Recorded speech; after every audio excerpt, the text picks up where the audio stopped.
segue aí para vocês, né, a correção do simulado, para que vocês possam conferir as questões que vocês acertaram, né, aquela que vocês erraram e as que ficaram com dúvida. Eu sei que vocês conseguem ver as que vocês acertaram ou erraram, mas é importante essa correção. A primeira questão do simulado falava sobre os experimentos de Mendel, né, onde ele escolheu a ervilha para poder fazer os seus experimentos e o porquê que ele escolheu, né, essas ervilhas. Quais foram as vantagens que proporcionaram os estudos de Mendel com ervilhas. Então, a pergunta dizia o seguinte: o sucesso dos experimentos de Mendel está diretamente ligado ao material escolhido para sua pesquisa, ervilhas. Analise as alternativas abaixo e marque a única que não representa uma vantagem no uso dessa espécie. Então, a pergunta queria saber aquela que não se enquadrava com os estudos de Mendel, né, em relação às ervilhas. Então, letra A, fácil cultivo. Letra B, produz poucos descendentes. Letra C, ciclo de vida curto. E letra D, possui muitas variedades. Bem, gente, a gente sabe escolheu ervilhas, Pisum sativum, né, o nome científico. E aí, o que levou o Mendel a trabalhar com essas ervilhas foi justamente a variedade de descendentes que as ervilhas dava a curto prazo, né? Então, elas se reproduziam muito rápido, tinham inúmeros descendentes e tinham uma variedade de características que ele podia observar, como essas que vocês estão lendo aí na tela. Forma da semente, a cor da semente, a cor da flor, forma da vagem, cor da vagem, a questão do caule, o tamanho, as folhas, enfim, foram 7 características que levaram Mendel a desenvolver os seus trabalhos com esse tipo de planta, né, que foram as ervilhas. Então, dentre as alternativas, a única que não se enquadra dentro dos estudos de Mendel é justamente a letra B, que produz poucos descendentes. Pelo contrário, o cultivo dessa planta gera muitos descendentes em um curto espaço de tempo. Essa é a alternativa correta. Na questão 2, também foi relacionado a esses experimentos de Mendel, onde ele cruzou ervilhas verdes com ervilhas amarelas, e na sua primeira geração, 100% dessas plantas deram sementes amarelas, e na segunda geração, 75% dessas plantas foram amarelas e 25% foram verdes. Então, dentro desse cruzamento, a gente pode concluir o quê? Que a geração F1 são indivíduos homozigóticos dominantes, homozigóticos recessivos, heterozigóticos, puros dominantes ou puros recessivos. Gente, para a gente entender, dominante e um que não se destacou, mas é recessivo. Então, essa geração F1 aí está em heterozigose, como vocês estão vendo. E aí a gente sabe que o amarelo é uma cor dominante nesse cruzamento aí de Mendel. Nós estamos aqui na terceira questão, que fala sobre mitose e meiose. Porém, a questão ela foca apenas na meiose e pede para você marcar a alternativa incorreta. E aí na letra A a gente tem, na meiose são formadas 4 células filhas. Correto, pessoal. A meiose é o processo de divisão celular onde a célula mãe gera, no final do seu processo, 4 células filhas. Aí, a meiose ocorre em células somáticas de animais? Aí eis a questão, né? Não ocorre em células somáticas, tá? As células são diploide e haploide. Essas são as células que ocorrem mitose e meiose, tá? Na meiose, observa-se a formação de células filhas com metade do número de cromossomos da célula mãe. Correto. A mitose, ela vai diminuindo o número de cromossomos ao seu final. As células filhas, elas estão com a metade desse número, ou seja, 23 cromossomos. E a letra D, 2 divisões celulares são observadas na mitose. Correto. Na mitose, nós temos 2 duplicações do DNA, certo? Então, a gente percebe que a alternativa incorreta aí seria a letra B, onde diz que a meiose ocorre em células somáticas de animais. Na 4, está falando sobre alguns conceitos, né, de genética. E aí pergunta, quando dizemos que um alelo é recessivo, por exemplo, estamos referindo-nos a um alelo, certo? são o que forma o teu DNA. Então, você tem pares de alelos no teu DNA para formar a fita dupla, porque parte dessa fita é do teu pai, parte dessa fita é da tua mãe, que passou para você. Então, para que o alelo ele seja recessivo, ele precisa se expressar em par.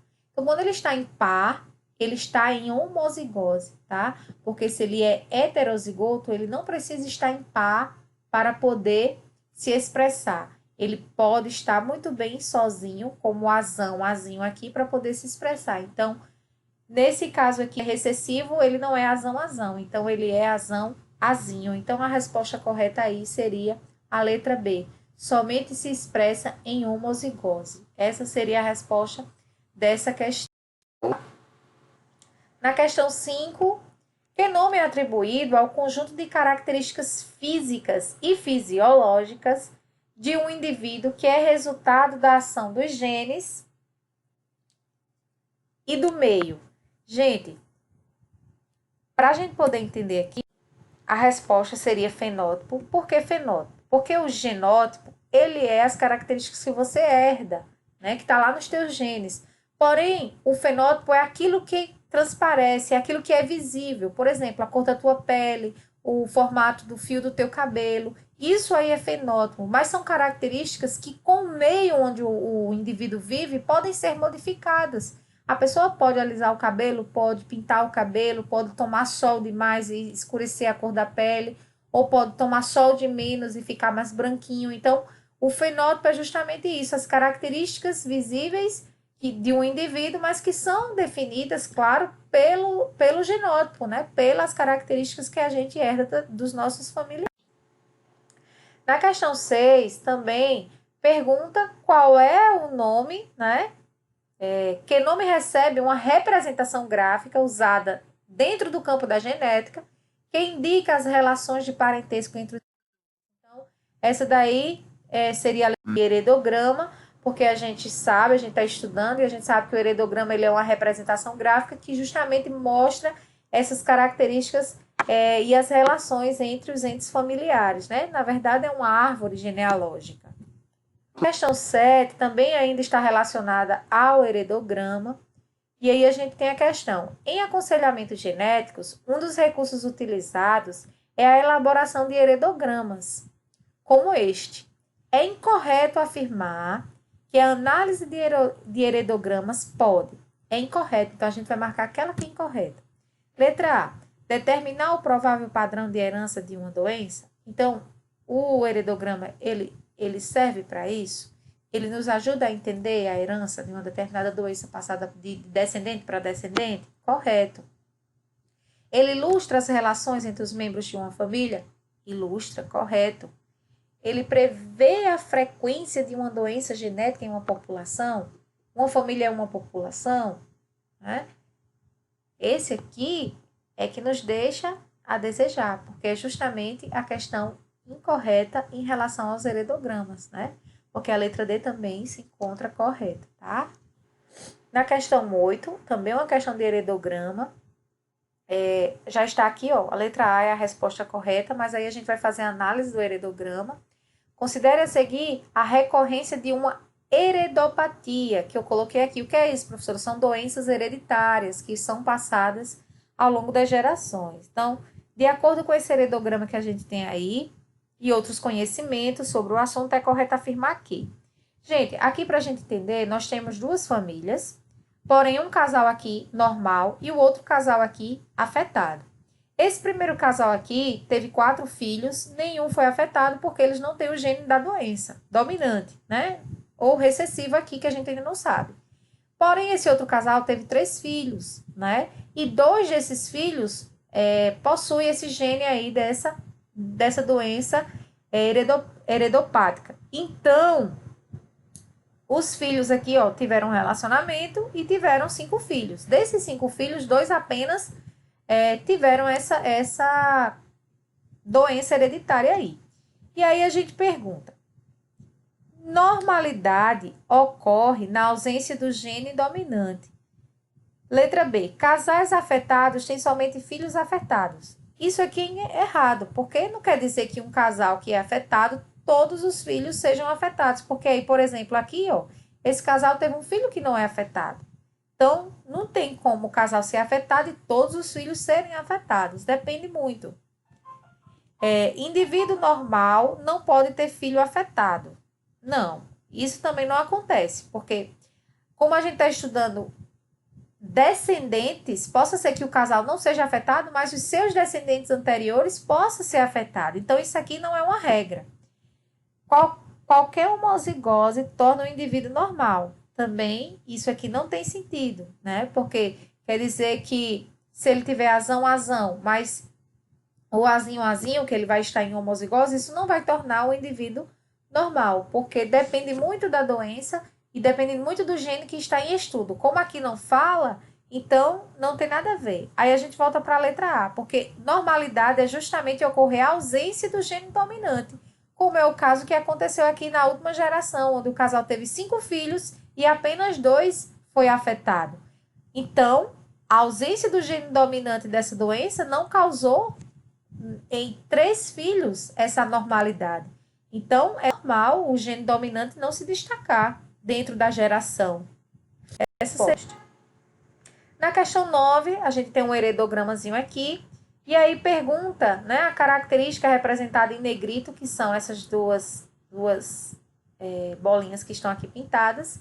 É dominante ou recessiva? E qual o genótipo do indivíduo do número 6? Olha, gente, como é que eu sei se um indivíduo, se uma determinada característica é dominante ou recessiva? Primeiro que para a característica ser dominante, ela tem que aparecer em todas as gerações. Então, aqui a gente já percebe que 2 gerações não aparece esse gene aqui pintadinho em negrito. Então, a gente por aí a gente já acerta que ela é recessiva. Aí a gente pergunta aqui, esse gene 6, ele é heterozigoto ou ele é homozigoto? Se eu sei se eu já acertei que esses 2 indivíduos são recessivos e esse aqui não é recessivo, então se ele não é recessivo é porque ele está em heterozigose, ou seja, ele não tem o gene recessivo, ele não está em par, né? Então ele é um heterozigoto. Então a resposta correta aqui seria a letra D. E por último é sobre clones, que pergunta aqui, né, sobre a clonagem, para obter-se a formação de clones naturalmente, né, na natureza, qual é o processo que se utiliza. Então, a gente sabe que para haver clonagem, o processo utilizado é através da reprodução assexuada, onde não há 2 indivíduos, não há o sexo em si, e sim há uma troca, né, de células, onde vai se reaproveitando partes da célula para poder formar um novo indivíduo. Então, a reprodução aqui é a reprodução assexuada. Então, fica aí as respostas do simulado para que vocês corrijam, né, e tirem suas dúvidas.